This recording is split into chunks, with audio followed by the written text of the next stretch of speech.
Bem-vindos ao Estúdio AgriPlay, uma iniciativa da Suíno Brasil em parceria com o Núcleo Vet, trazendo para cá os palestrantes do evento que estão trazendo temas à frente, os temas mais atuais do setor, pessoas extremamente qualificadas, como vocês podem ver aqui, a doutora Janice Zanella. Foi a primeira entrevista que eu fiz quando eu comecei a trabalhar no agronegócio. Eu acho que eu fiz uma entrevista de Fidel Castro com você de umas 2 horas. Foi, eu acho que foi um webinário durante a pandemia. Foi isso mesmo. Doutora Janice é pesquisadora da Embrapa Suínos e Aves, especialista em virologia animal, participa de diversos fóruns internacionais de saúde única. E ela veio fazer uma palestra hoje aqui que se chama A Influenza Aviária Chegou ao Sistema de Produção. Que risco corre a suinocultura? E a minha pergunta inicial é essa, doutora Janice, que risco corre a suinocultura? A suinocultura corre risco por causa do vírus da influenza. É um vírus, esse vírus principalmente da influenza aviária de alta patogenicidade, é um vírus zoonótico, né? E é um vírus de influenza A que infecta tanto aves como mamíferos, né? Mamíferos incluindo animais de produção, animais de companhia e seres humanos.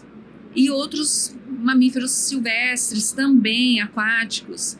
E qual que é o risco da suinocultura? Principalmente porque o suíno é um animal, uma espécie, né, a espécie suídea, como os javalis, outros acelvajados entram nisso também, que eles são susceptíveis a células do sistema respiratório desses animais têm habilidade de replicar vírus de influenza. Tanto influenza A, que é o vírus, tanto vírus aviários, quanto vírus de mamíferos, inclusive vírus de humanos. Então, o suíno, denominam ele, né? Não ele, mas denominam ele como um vaso de mistura, o que chamam mixing vessel. Por quê? Ele tem habilidade para replicar, ou porque ele tem receptores nas células para todos esses vírus aí. Então, literalmente, se uma célula se infecta com 2 vírus diferentes, pela característica do vírus, do material genético segmentado, na hora que chega lá dentro da célula, se mistura. Então, aquilo que sai, a progênie que sai, pode ser um vírus totalmente diferente. Então, para o vírus não tem nada a perder, né? O vírus, o que ele quer entrar dentro da célula, porque fora da célula não é nada, né? Ele é um parasita intracelular, ele entrou dentro da célula, ele replica, então a função número 1 dele é entrar na célula, replicar e sair. Então existem alguns pontos de bloqueio ali, né? O primeiro ponto ele já conseguiu, que é o receptor, né? Agora, esses vírus que estão surgindo aí no mundo, que surgiu lá em 2013, esse clado e específico, que chama 2344B, né? Esse vírus em específico surgiu na Europa, misturou lá com os vírus de influenza de baixa patogenicidade, é um H5N1. Ele surgiu como um H5N8, aí misturou lá com outros vírus que estavam circulando, foi para a Ásia, da Ásia para a América do Norte, tiveram várias introduções. E da América do Norte do hemisfério norte, digamos, veio para o hemisfério sul e chegou até a Antártica. Então hoje nós temos esse vírus em todos os continentes. É a primeira vez na história que isso acontece. Inclusive chegou na Antártica. Por que a importância do vírus, como a gente pensa em saúde única, porque não afeta somente a população de aves migratórias, de aves silvestres, mas afeta mamíferos, né, outras espécies em extinção de repente, né, ou seja, chegou num continente, é uma catástrofe ecológica, como a Antártica, né, e consequentemente, claro, as aves silvestres, aqui no Brasil mesmo, depois que teve, né, são as principais vítimas, digamos, mas as aves domésticas também. Então, consequentemente, pela proximidade também das criações de suínos e de aves, né, no Brasil, principalmente nos estados do sul, as empresas elas têm essas 2 cadeias, atuam nesses 2 setores. Então existe muito compartilhamento de alimentos, de transporte. Então esse tipo de risco, então é o principal risco que corre. Primeiro, que o vírus, tem muito vírus no mundo, tá? É um vírus que já mostrou que ele é capaz de infectar mamífero, ele experimentalmente ele é capaz de infectar suíno, né? E 3, ele está infectando aves. Nunca teve tanta ave nos Estados Unidos doente e sendo eliminada como agora, né? Já teve em 2014, eles conseguiram controlar o foco. Agora eles não estão conseguindo controlar. O Brasil está, inclusive, exportando ovo para os Estados Unidos. Então, algumas coisas, né? Os produtores americanos estão sendo indenizados, mas, ao mesmo tempo, eles têm que fazer a sua própria biosseguridade. Isso não tem funcionado legal. Então, chegou, inclusive, até em outras cadeias, como a bovinocultura de leite. A bovinocultura de leite, o bovino, cientificamente, não é um animal que é suscetível à influenza A. Ele é suscetível à influenza D, que é um vírus muito diferente, que não rearranja com A. Mas, o que acontece? Esses animais foram infectados por algumas... Ninguém sabe direito, eles acreditam que seja através de água, mas através as primeiras infecções. Mas está se mantendo no rebanho bovino por causa da transmissão através de ordenhadeiras. Então, está se mantendo dentro do rebanho. Então, existe risco não somente para a suinocultura, mas para outras cadeias pecuárias, como, por exemplo, a bovinocultura de leite. O risco que eu vejo maior para nós é que, primeiro, tem influenza suína no Brasil, é endêmica, a prevalência alta, em torno de 70% dos animais são positivos para a influenza ou já tiveram contato com o vírus da influenza.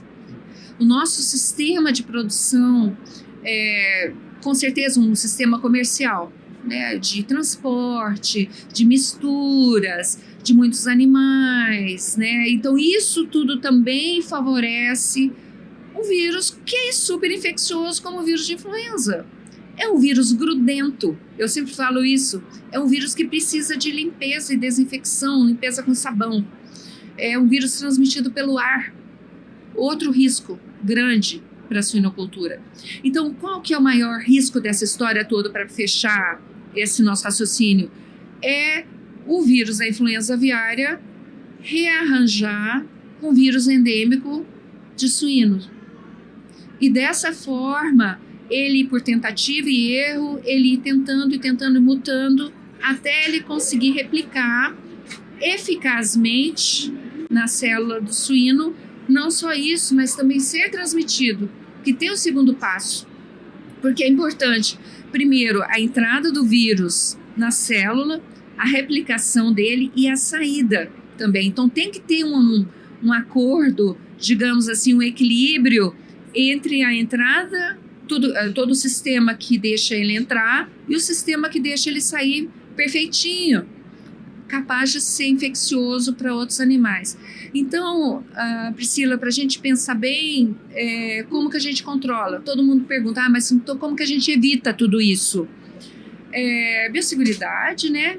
Biosseguridade, evitar visitas, evitar misturas de produções. Eu ia até entrar nessa Janice, porque assim, ele chegou aqui numa granja de reprodutoras, que no começo eu fiquei assustada, eu falei, meu Deus, você entrou numa granja de reprodutoras que tem um nível de biosseguridade acima da média, eu fiquei assustada, mas depois em segundo eu falei, não, ainda bem que foi na granja de reprodutoras tem um nível de biosseguridade, porque ele entrou e não saiu. Exato. E a gente não tem mais nas aves. Agora, a avicultura, esse é um assunto que eu vejo já de muitos anos dentro da avicultura. É isso que eu queria saber, assim, e a suinocultura tem esse nível de sensibilidade ao tema em termos de biosseguridade? Assim, eu estava conversando aqui com a doutora Lia, e ela estava comentando que o suíno ele não é tão exposto a doenças transmitidas por animais silvestres, mas uma ave silvestre pode transmitir a influenza para o suíno? Como que funciona isso? Assim, boa pergunta. A biosseguridade, ela é muito importante, mas ela é o tal negócio. É como se fosse um filme. Você não avalia um filme por uma cena, que de repente é uma cena lá não muito agradável. Mas de repente o filme, ao final dele, você fala assim, poxa, que filme legal, sabe? Agora eu entendi o filme. Então a biosseguridade eu entendo mais ou menos como se fosse um filme. E muitas vezes Quando a gente faz, por exemplo, eu já fiz isso muitas vezes, de fazer questionários de biosseguridade. Então, chega na propriedade, pergunta, você tem, por exemplo, de onde vem seu material genético, de onde vem sua ração, você deixa o caminhão entrar, você tem cerca na propriedade. Bom, tem esses fatores aí, né? Você tem um escritório, tem troca de roupa, o povo toma banho, permite visita. Então, a biosseguridade são muitos fatores.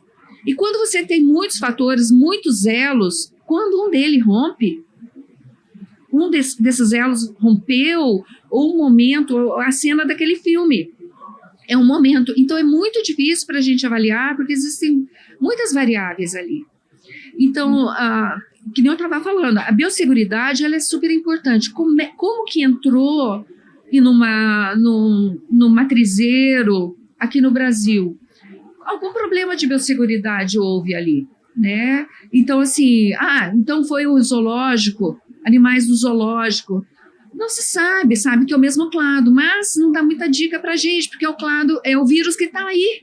Ele está por tudo, está no hemisfério sul, está no mundo inteiro, ele dominou os outros, eu brinquei na palestra. Ele tomou conta do parquinho, ninguém mais brinca aqui, só eu, entendeu? Então é um vírus que chegou para ficar, né? Então, assim, tomara que ele fique assim, que a gente consiga vacina ou consiga uma outra forma de controle dele. Mas uma coisa importante que você comentou não tem contato com animais silvestres.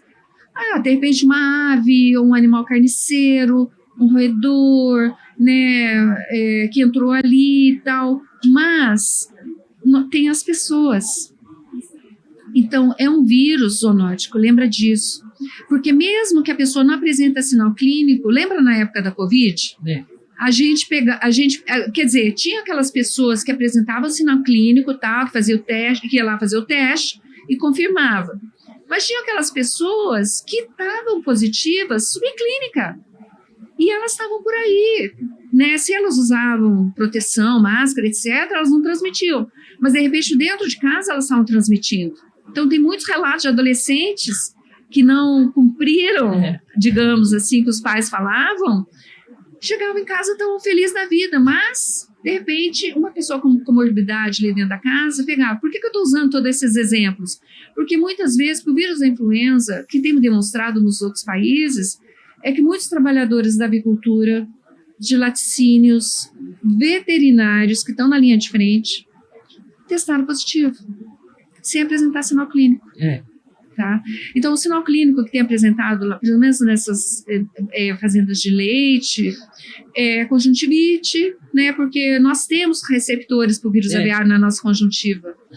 Então, além disso, né? Então, assim, se você já entrou num tambo de leite, você vai ver leite por tudo. E o pessoal está lavando, esguichando, então tudo isso aí... E a gente não vê, eu já tive a oportunidade, a gente não vê aquele... Eu já tive que ir em granja de aves, em granja de suínos, assim, em granja de suínos eu tomei banho, passamos o equipamento no fumigador, e faz até a limpeza nasal, e etc. Quando a gente vai visitar as aves, você tem que pôr a roupa... Eu já fui em fazenda de leite que a gente não faz nada disso, né? Assim, aí a vaca vem... Ainda mais para mim, que para mim era a Disney, a vaca vem, lambe a gente. Sim. Então é diferente, são hábitos diferentes, porque talvez você não tivesse esse tipo de risco. Então é uma nova cultura, de ter consciência de que a gente está exposto. E quando a gente... Engraçado, né? Você falou para pensar. É um vírus que ele afeta mamíferos. Eu não tinha parado para pensar. Exato. Que o suíno É um vírus que realmente ele está aprendendo, né? Então, assim, existe um trabalho do professor da USP, o Fernando Ferreira, junto com a aluna dele, da Germana, que eles fizeram um levantamento assim, bibliográfico dos fatores de risco para a influenza. Número 1 é a quantidade de animais, né? Densidade de animais, diferentes espécies, né? Proximidade das propriedades, trânsito de animais, né? Então, assim, vai entrando tudo isso, presença de aves migratórias, né? Então, por exemplo, existem esses 30 réis, que é um animal que está bem susceptível.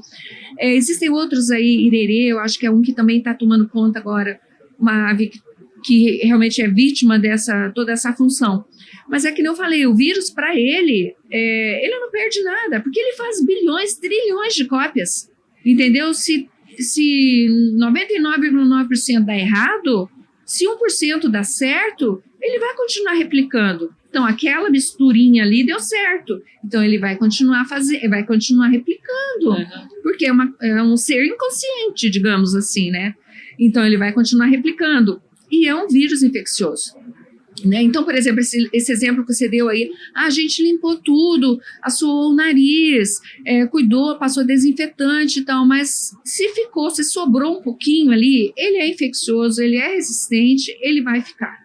Né? Então, ele vai achar uma oportunidade para escapar. E aí a gente vê várias discussões sobre a questão, vacina no Brasil, né? Vacina às aves, mas a doença ainda não está presente. Tem várias discussões, porque daí depois quando você vai exportar, tem a detecção do vírus, você não sabe se é vacinal ou se não é. Está em discussão isso daí, né? Sim. Alguns países já utilizam. Poucos países utilizam. Digamos assim, pelo menos os que falam que estão usando a vacina. A China, por exemplo, diz que teve uma experiência exitosa. Mas México, outros países, por exemplo, África do Sul, não foi legal. Então, por exemplo, tem muita reversão de virulência, né? Às vezes você usa um subtipo e aquele já fica ultrapassado, não adianta. E tem a questão da questão que você comentou, comercial. Né? Então, assim, eu não vou vacinar porque eu perco meu status. Perdi meu status de livre. Então, muitas vezes, até eu apresentei um trabalho de uma colega nossa, que ela está desenvolvendo uma vacina que ela vai desenvolver também um teste comparativo, um teste de diagnóstico para diferenciar o animal vacinado do animal com infecção com vírus de campo. Então, dessa forma, você consegue vacinar a população, segregar, né, compartimentalizar de repente, mas isso ainda é ponto de muita discussão. Os Estados Unidos, por exemplo, eles têm várias vacinas, não estão vacinando por quê? Mesmo sendo endêmico lá. E pior, eles ainda estão proibindo a importação de países que vacinam. Por exemplo, a França vacina pato, e tem aquele prato famoso deles, né, foie gras, então eles exportam muito. Os Estados Unidos barrou, porque estão vacinando. Então, de uma certa maneira, existe toda essa questão de comércio, de mercado, de proteção, né? E tem essa questão, a vacina funciona? Existe bancos de vacina, né? Por exemplo, os Estados Unidos já tem estoques, se eu não me engano, o Butantan também tem estoques para vacinação humana, caso dê uma pandemia, digamos assim.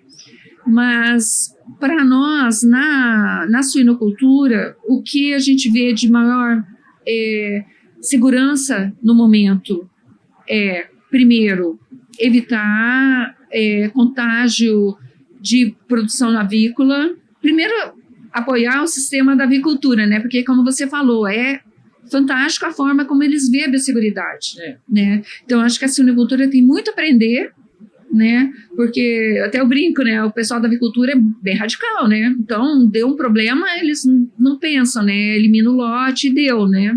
Vamos move on, vamos seguir em frente, né? Já a suinocultura, a gente faz outras, né? Não sei se é por causa do ciclo do animal mais longo ou coisa assim, mas é bem diferente. Então, evitar tem várias medidas, né? Visitas, evitar compartilhamento, né, de recursos, né, água, comida, né, trabalhadores, transporte, etc.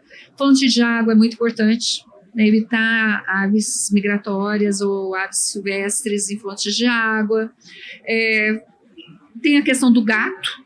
O gato é um animal que tem demonstrado uma sensibilidade enorme para a influenza aviária de alta patogenicidade. E eles estão presentes muitas vezes por conta de eles comerem o rato? Exatamente. Né? E eles estão também na produção de leite. Sim. Né? Então, por exemplo, o que não aconteceu em outros países, como nos Estados Unidos, foi justamente isso. Né? O leite estragava, eles davam para os gatos. Né? Era puro vírus. Né? Então, dessa forma, começou a apresentar, os animais começaram a morrer, apresentar sinal neurológico, né, doença neurológica e morte. Os animais começaram a morrer. Então, isso foi mais uma coisa. Então, uma das coisas que a gente tem que ver é que o veterinário, ele está na linha de frente. Ele tem que abrir a cabeça dele. eu faço meia culpa, porque, na verdade, quando falava, eu falava assim, não, está começando a dar em bovinos. Eu falei assim, não deve ser influenza, deve ser uma outra, uma parainfluenza, né? Não, é influenza de alta patogenicidade e está apresentando um comportamento diferente. A glândula mamária tem receptor para esse vírus, entende? Então, assim, de uma certa maneira, a gente tem que abrir a nossa cabeça para ver que os vírus evoluem e nessa evolução eles estão adquirindo novos fatores de virulência. Esses novos fatores de virulência incluem novos hospedeiros e diferentes apresentações clínicas. Então, por exemplo, uma apresentação clínica num gato, poxa, e mesmo nos suínos, experimentalmente, alguns deles apresentam problemas neurológicos. O que é isso? Não é respiratórios, vírus? Então, entendeu? Então, estão acontecendo coisas que é o que eu sempre falo, né? Tudo evolui nesse planeta. E os vírus também evoluem. A gente interfere muito no meio, né? E promove mudanças e existem as adequações. Se o ser humano se adequa, os vírus se adequam, os animais se adequam. É difícil descobrir de onde surgiu, né? É difícil saber por que aconteceu, como começou. Mas hoje eu vejo, por exemplo, uma das formas bem legais é essa monitoria, sabe? Ter esse trabalho de acompanhamento, porque se você tem essa informação, então você pode rastrear. É o que o pessoal tem feito, os cientistas têm feito. Hoje eles sabem que, por exemplo, vamos supor, nos Estados Unidos, o trabalho que eles estão fazendo lá é muito legal. Então, eles conseguem rastrear, por exemplo, bacias hidrográficas, né? Então, eles sabem quais Então, eles estão rastreando, estão cuidando, produção de leite, migração de aves. Então, eles já sabem. O vírus está mudando, inclusive. Aqui no Brasil, os órgãos oficiais fazem esse acompanhamento. Existe já a vigilância das aves migratórias? Já existia agora? Existe um programa bem forte de influenza, né, influenza aviária de doença de Newcastle. Inclusive, no site do Ministério da Agricultura tem um painel interativo com o número de, quase 5.000, desde 2022, diagnósticos feitos, né, amostras coletadas, quantos que foram positivos, quantos que estão em análise. Então, assim, tem sido feito. Para a influenza aviária, sim. Para a influenza suína, não. Porque a influenza suína não é uma doença de notificação, ela não é uma doença de vigilância sistemática, né, do Ministério da Agricultura. Então, é muito feito através de pesquisa. Por exemplo, temos um programa forte na Embrapa, em parceria com o USDA, que financia as nossas pesquisas. Então, com isso, a gente consegue monitorar. Então, esse monitoramento é custoso, custa e é trabalho, porque tem que ir para o campo e às vezes você vai, coleta um número X de amostra, assim, 10, coleta 100, 10 delas são positivas, dessas 10, de repente, não consegue isolar um vírus. Doutora Janice, seria importante o pessoal que atua na suinocultura acessar um pouco esse painel dos casos de influenza, está numa região meio perto, vou ficar mais cuidadoso. E a outra coisa que eu queria te perguntar, de 9 a 11 de setembro vai ter uma discussão enorme em Foz do Iguaçu sobre a questão, junto com a FAO, o Ministério da Agricultura, sobre a influenza aviária. As outras produções estão incluídas na pauta? Sim, acredito que sim. Inclusive, tem colegas nossos da Embrapa que vão estar presentes. Eu sei que vai vir pessoas, várias autoridades do exterior. Acho que vai ser um evento bem interessante, porque a FAO ela é um órgão das Nações Unidas para alimentação e agricultura. Então, ela está preocupada com todas as cadeias, né? Inclusive com a sustentabilidade, principalmente daquele produtor que tem, muitas vezes, aquele animal, aquela proteína de subsistência. Então, muitas vezes, é aquela única proteína que ele tem acesso, né? Então, assim, a FAO está muito preocupada com isso. Então, é importante ter... Eu não sei, não olhei o programa com certeza, mas com certeza mas vai ter outras interação, porque a influenza hoje, você não fala dela só numa cadeia. Você fala de todas elas, né? Inclusive, foi uma das questões que a gente sempre trouxe para o Ministério da Agricultura, mesmo nesse primeiro foco em granja comercial aqui no Brasil, se no perifoco eles estavam buscando também outros, sim, eles fazem investigação, eles sabem o que tem, buscam sintomatologia clínica, etc. Mas nada uma vigilância mais sistemática com influenza. Talvez ainda vai mudar, né? Mas nesse sentido é muito voltado para questões de pesquisa, investigação mais acadêmica. Doutora Janice, o pessoal que está nos assistindo da suinocultura viu aqui e ficou de orelha em pé. Para onde que ele corre? Primeiro passo. Então eu vou buscar informação, vou buscar os órgãos oficiais. Qual que é o caminho? Excelente pergunta. É isso mesmo. Como eu falei, né? A gente está na linha de frente. Então a gente tem que se informar. Tem muita informação, muita informação.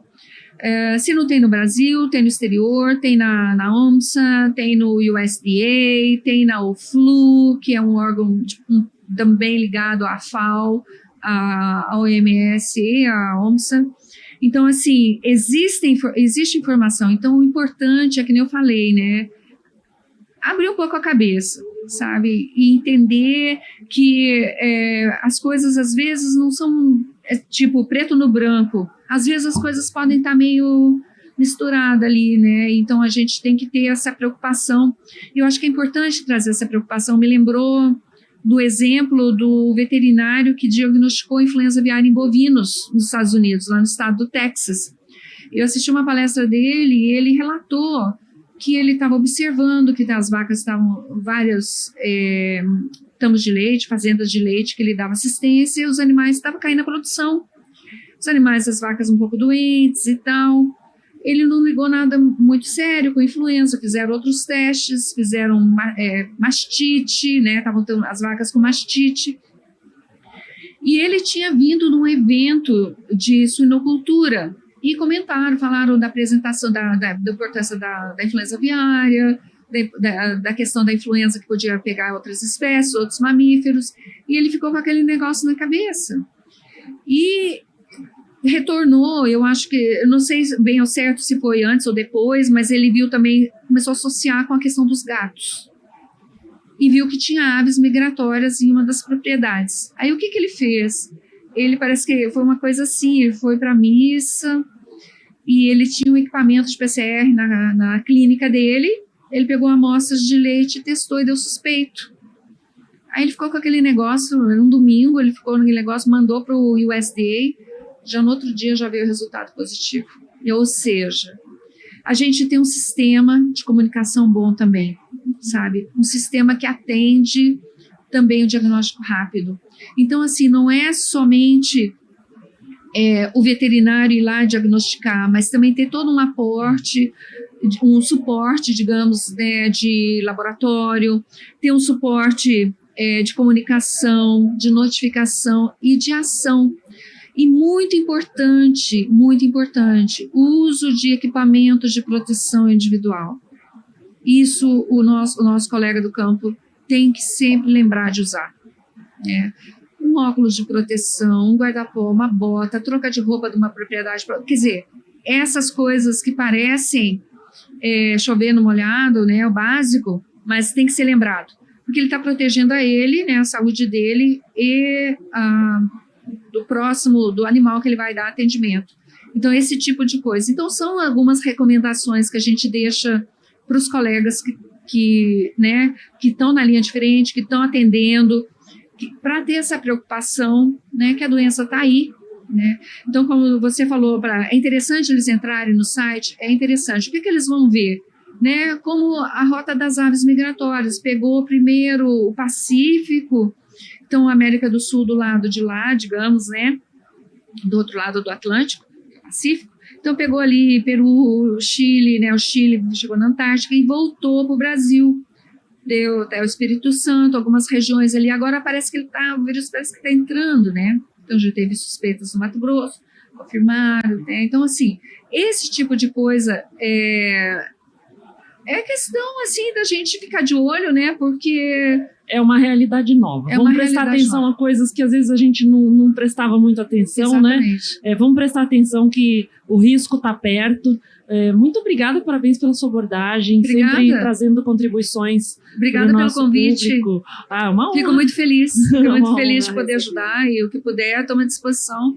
Se tiver alguma dúvida, pode entrar em contato com a gente no Embrapa. E temos também outros colegas que podem ajudar a responder. Temos o Luizinho Caron, que está também ajudando muito nessa parte da Ana Paula Bastos, que tem um projeto com a influenza aviária, né, desenvolvimento dessa vacina. Tem a Regiane Schaefer, que também trabalha com a influenza em suínos. Então, somos um time ali que estamos aí à disposição do setor. Talvez até quem tiver a possibilidade de estar presente no debate em Foz do Iguaçu, para conhecer um pouco melhor a realidade, Exatamente. é uma grande oportunidade. Uma grande né? oportunidade. Acho que vai ser um evento muito bom, muito interessante de participar. Muito obrigada, Janice. Obrigada a você que nos acompanha. Não esquece de se inscrever no canal para acompanhar as melhores entrevistas do setor.